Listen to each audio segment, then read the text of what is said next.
Pagi-pagi semangat pagi semua, salam trading tenang senang kembali dengan Nofri Simanjuntak di sini.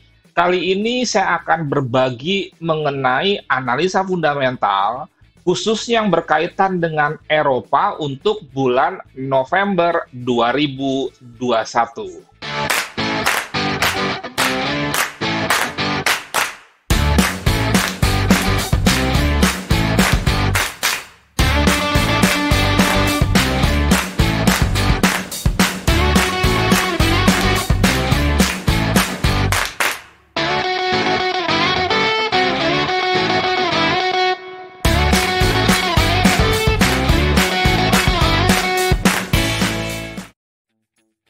Oke, kita perlu ketahui bersama bahwa yang namanya fundamental itu adalah analisa dengan melihat situasi perkembangan ekonomi, politik, atau kondusif atau tidaknya sebuah wilayah dan lain sebagainya. Jadi, fundamental itu pertama, bukan hanya ekonomi saja, tapi juga menyangkut situasi politik dan keamanan, serta stabilitas tentunya. Yang kedua, bahwa yang namanya fundamental itu bukan hanya melihat forex factory hijau merah. Dan fundamental itu harus bisa mengkaitkan satu data dengan data yang lain, dan dampaknya terhadap perkembangan ekonomi secara umum, serta ke mata uang. Dan yang ketiga, yang namanya analisa fundamental itu sifatnya long term. Misalkan sebuah negara dikatakan mengalami krisis ekonomi. Nggak mungkin hari ini dinyatakan mengalami krisis ekonomi, besok sudah keluar dari krisis ekonomi. Butuh waktu berbulan-bulan. Atau misalkan tadinya situasi ekonominya baik, kemudian besok tiba-tiba mengalami resesi. Nggak mungkin. Kalau teknikal, daily misalkan masih bisa, hari ini dia bullish, besok dia bearish, atau sebaliknya. Tolong tiga hal ini dipahami. Kemudian juga kenapa saya ingin berbagi mengenai fundamental, karena saya melihat bahwa kalau bicara teknikal banyak sekali video-video di YouTube, tetapi sangat minim yang berkaitan dengan fundamental. Di tengah-tengah juga salahnya persepsi di dalam memandang analisa fundamental tersebut.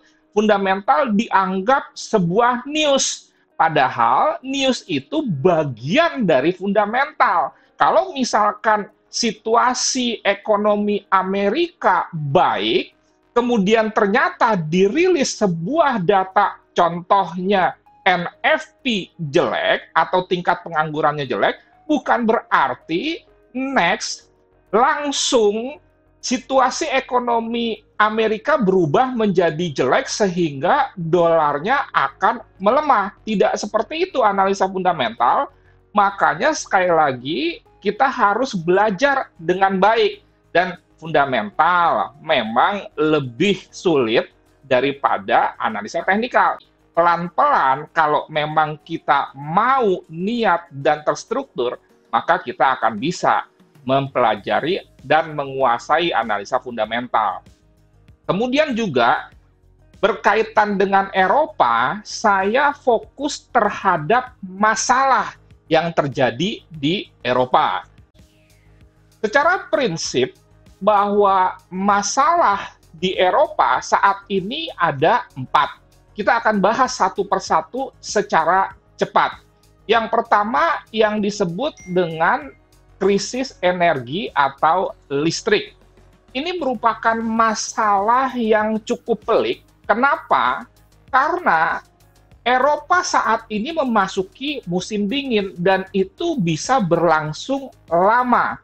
Cadangan gas yang saat ini minim itu karena sempat bermasalah dengan Rusia, mengingat pasokan gas terbesar Eropa itu dari Rusia. Jadi ceritanya dalam tanda kutip Rusia ini ngambek sehingga menghentikan, tetapi memang sudah ada deal-deal tertentu akhirnya masuk lagi, tetapi tetap tidak cukup. Nah, yang jadi tantangan saat ini Eropa ingin lebih ke arah energi yang terbarukan, yaitu gas ini. Jadi tidak mengandalkan fosil. Fosil itu misalkan minyak. Tapi karena situasinya mendesak, akhirnya kembali lagi ke oil untuk misalkan menggerakkan pembangkit listrik. Sehingga dampaknya harga oil juga naik. Saat ini harga oil kalau nggak salah hampir 80 US dollar per barel, dan diperkirakan nanti akhir tahun sampai dengan awal tahun 2022 itu akan menjadi 100 dolar per barel. Permintaan energi fosil ini melonjak secara signifikan, akibatnya gas yang sangat minim. Ini bisa menimbulkan potensi terhadap tentunya pertumbuhan ekonomi Eropa. Kenapa? Karena kan pabrik-pabrik otomatis akan mengurangi produksinya, sehingga otomatis potensi untuk mendapatkan keuntungan, misalkan dengan ekspor, itu akan turun, dan itu berdampak kepada penerimaan negara, karena omset negara itu salah satunya lewat yang disebut dengan ekspor. Ekspor dihasilkan oleh pabrikan. Masalah dengan krisis energi dan listrik. Dan kalau dibiarkan berlarut-larut, tentunya sekali lagi akan menyebabkan ekonomi mengalami kemunduran. Dan kalau kita bicara mahalnya bahan bakar dan karena langka, ingat teori supply and demand, demand-nya naik atau tetap, tapi supply-nya turun, maka harga akan naik. Itu nanti bisa menimbulkan inflasi. Naiknya harga barang, melemahnya mata uang. Sehingga dari sini pun secara tidak langsung bisa berdampak terhadap pergerakan mata uang euro tentunya. Itu masalah yang pertama. Sekarang kita lihat masalah yang kedua, yaitu yang disebut dengan COVID-19 nih. Kita tahu sama tahu bahwa COVID ini kan dimulai dari Maret 2020, dan katanya negara Jerman sudah sukses, tetapi ternyata itu tidak berlaku sekarang, dan Jerman terancam sebagai negara epicentrum pusat COVID terbesar di dunia. Jerman itu tetangga-tetangganya seperti Belanda, Belgia, dan ternyata bukan hanya Jerman saja, termasuk Inggris juga mulai, dan yang lebih tinggi lagi beberapa negara Eropa Timur, khususnya Rusia. Jadi kita sekali lagi sudah mengetahui kalau umpamanya COVID itu naik, otomatis nanti terjadi pembatasan-pembatasan, dan efeknya tentunya juga berkaitan dengan ekonomi kerakyatan tentunya. Jadi saat ini Jerman mulai memasuki situasi yang disebut menjadi epicentrum COVID karena terbesar kedua di dunia setelah Rusia. Itu yang saya tahu. Dan ternyata juga soal vaksinasi di Jerman itu mengalami penurunan, istilahnya melempem, lengah. Jadi negara maju saja itu belum menerima vaksin sepenuhnya ya, dan menganggap enteng. Nah, Merkel ini juga sudah melakukan pembatasan-pembatasan. Sekali lagi, karena pembatasan-pembatasannya itu akan menimbulkan efek, misalkan terjadi PPKM, restoran katanya mulai ditutup, demikian juga dengan tempat-tempat umum. Jadi, krisis berkaitan dengan ekonomi yang salah satunya bisa lewat COVID, dan yang duanya krisis energi dan listrik tadi yang sudah saya sampaikan.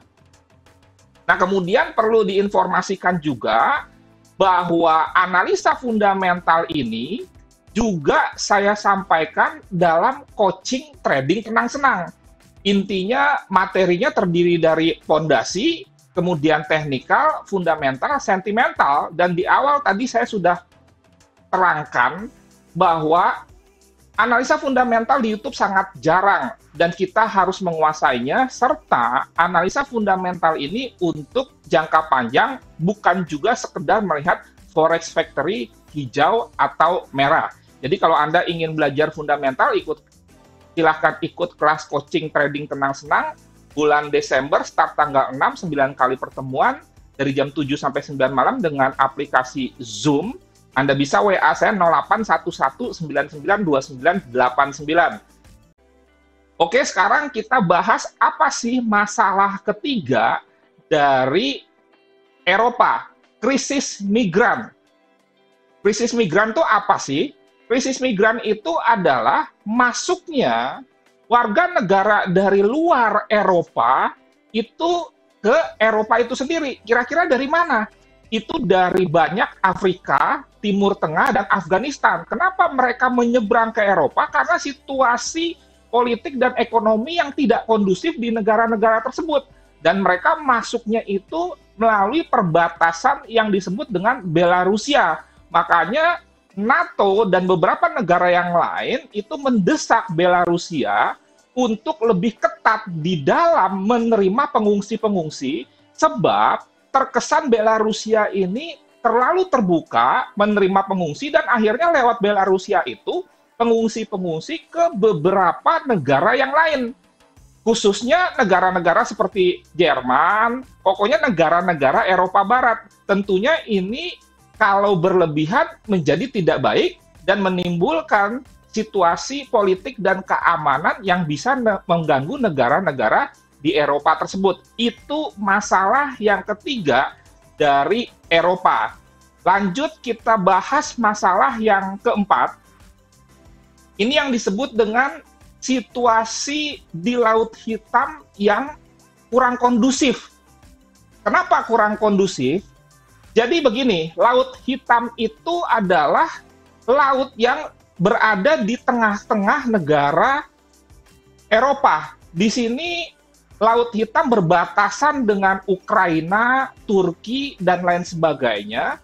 Dan Ukraina ini bersitegang dengan Rusia, di mana Ukraina ini didukung oleh NATO yang sama seperti ekonomi, dimotori oleh Jerman, dan tentunya didukung oleh Amerika.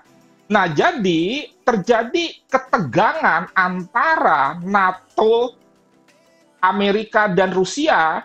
Kenapa? Karena armada-armada perang Amerika dan NATO itu aktif sekali melakukan seperti latihan, kemudian juga penjagaan di Laut Hitam ini, sehingga terkesan provokasi dan dibalas oleh Rusia.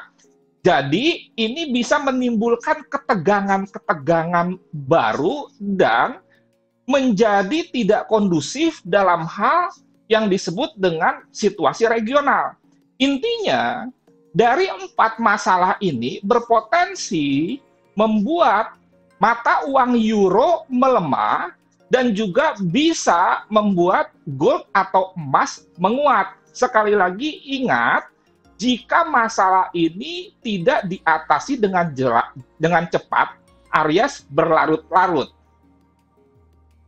Oke, sekian. Terima kasih mengenai analisa fundamental Eropa untuk November 21. Semoga bermanfaat dan menjadi berkat. Sampai jumpa di video-video berikutnya. Bantu share untuk supaya makin banyak orang yang mengetahui analisa fundamental.